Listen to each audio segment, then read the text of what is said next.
Hi guys, I'm glad you found my channel today and you decided to watch my video.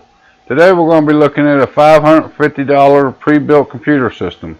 Then I went into PC part picker and I picked parts that would have the same performance level as that $550 system. We're going to take a look and see here and see which one's going to be the best bang for the buck, and hopefully by the end of this video you'll be more informed on if you should build your own PC or if you ought to buy a pre-built one. Stay tuned.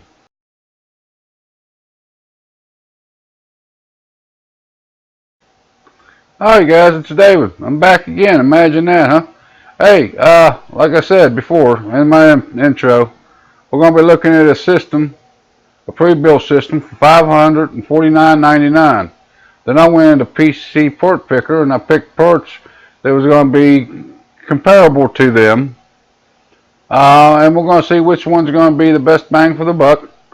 And yeah, here we go. Alright, just a little announcement on this computer. This computer is not really a gaming computer. This computer is mainly built for your day-to-day tasks as web browsing, email checking your social networks, and stuff like that. The custom-built PC would be easily upgradable to a mid-grade gaming PC with the addition of a video card with a discrete graphics card. But in the build the way it is, we ain't going to put one in it. We're going to be running the Intel built-in graphics, so it can do light gaming, but I wouldn't consider it to be a gaming system, not by my standards anyways. Alright, let's get into it. The pre-built system. They say it's got a 4th gen Intel Core i5 4460S processor. The closest thing I could get to that is the Intel Haswell, which is 5th generation, a little bit newer processor. I don't have the i5 4th gen available to me. So we went with the 4460 Haswell. It runs at 3.2 gigahertz. It maxes up to 3.4 depending on what kind of workload you got on it. If it thinks it needs that extra processing power, it will boot itself up to run at that little bit higher speed for you. Which that goes with the 4th gen in the pre-built or the one in the custom built PC, whichever way. Operating system, they're offering Windows 10, so I did add Windows 10 into my price list down here. Right there you go. It is Windows 10 Home Premium 64-bit. For the memory, they said 8 gigs of memory, DDR3 is 16 megahertz. I don't know the brand, I don't know the cache legacy of it. With that being said, I went with an A-Data kit. It's fairly cheap, but good memory. You got the 8 gigs, the two sticks of 4 gigs per stick, 16 megahertz speeds on it. Very comparable to what the pre-built system has got in it. As far as storage, they added a 1 terabyte 7200 RPM hard drive to it, and of course that's what I put in this one. We went with the Seagate Barracuda 1 terabyte 7200 RPM. Seagate is a very reputable hard drive manufacturer, so I think that'll hold up. 1 terabyte will be more than plenty for what you're going to need as far as storage on a system like this. As I said before, the video card, they didn't put one, neither did I. It's running the Intel graphics, but if you look back here at the processor, it'll be running Intel HD graphics 4600. They ain't bad graphics for being on board. We'll take a look at the motherboard. There we go. They said they have a, they didn't give a name brand, but they say the chipset is an Intel H81 PCH. I went with the ASRock H81M with Wi-Fi. They do offer Wi-Fi built onto the motherboard, and Bluetooth, which this motherboard is comparable with that. It's got the built-in Wi-Fi and it has built-in Bluetooth. It's got pretty well the same inputs, outputs on the back. Everything like that's pretty well the same with it. As you can see right there, it does have a PCI Express for the custom build.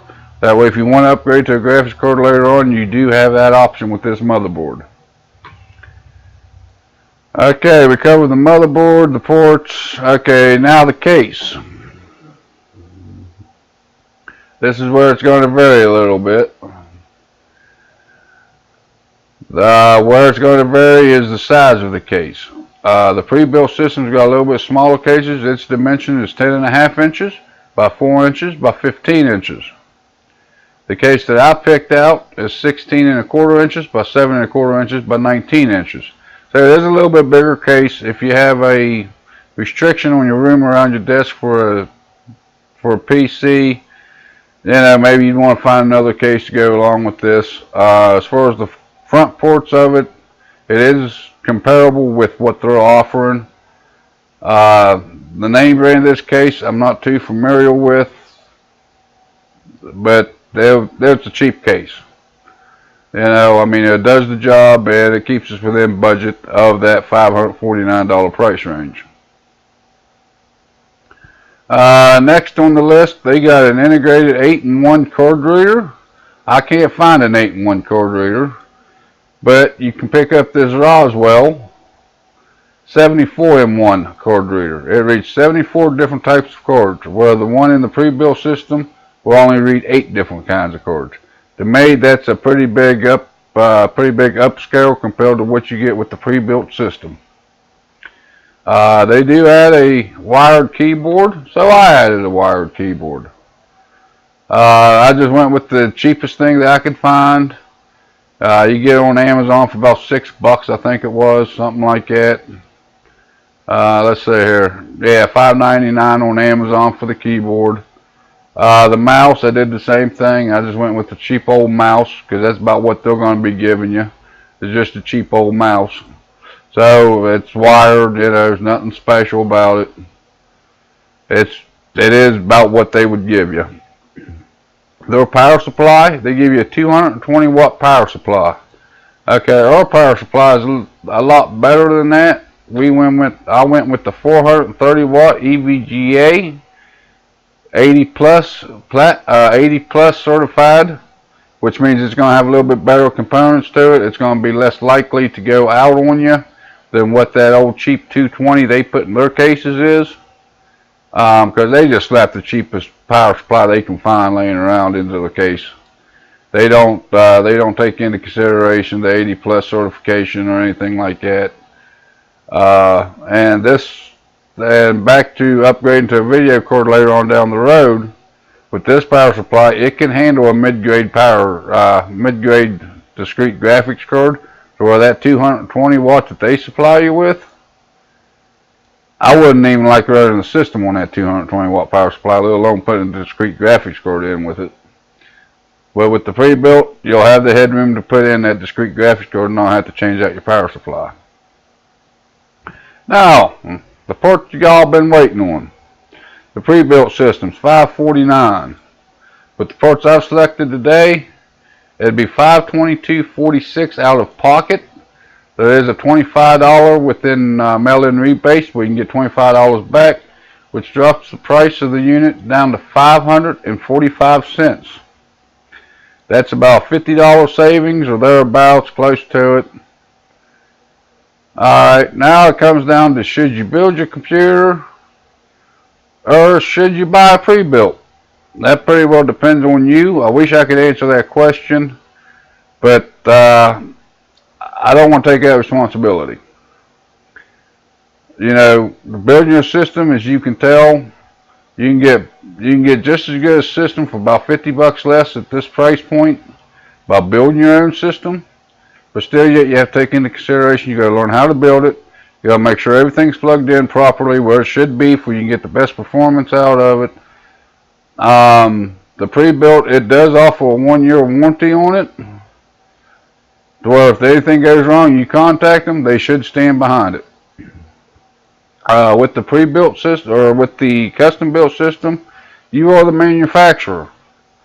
You will be the one responsible for diagnosing the problem, taking out the bad component, RMAing it with the manufacturer, which manufacturer on most of these parts is 2 to 3 years usually. Like your memory, it's got a lifetime warranty on it, but you still have to be responsible for that diagnostics, and hopefully you ain't wrong.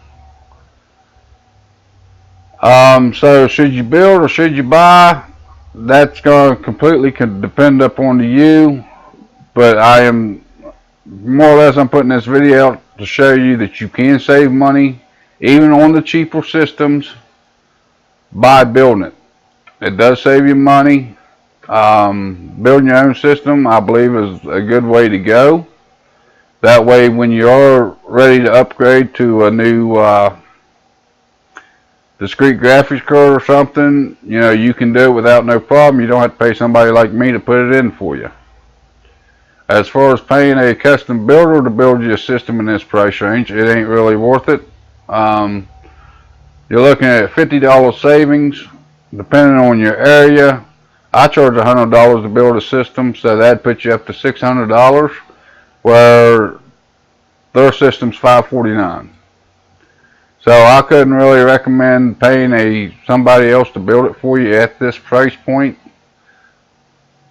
But yeah, I think the best bang for the buck would be to build your own. You get the same amount of system for less money if you build it yourself. There is a learning curve to learning to building a PC and how to diagnose a PC.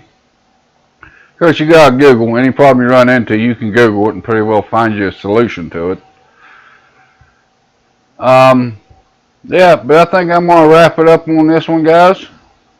Don't forget to hit the don't forget to hit the subscribe button, hit the like button, and the share button if you think someone that you know could use a little bit of information out of this video. And thanks again. See you next time.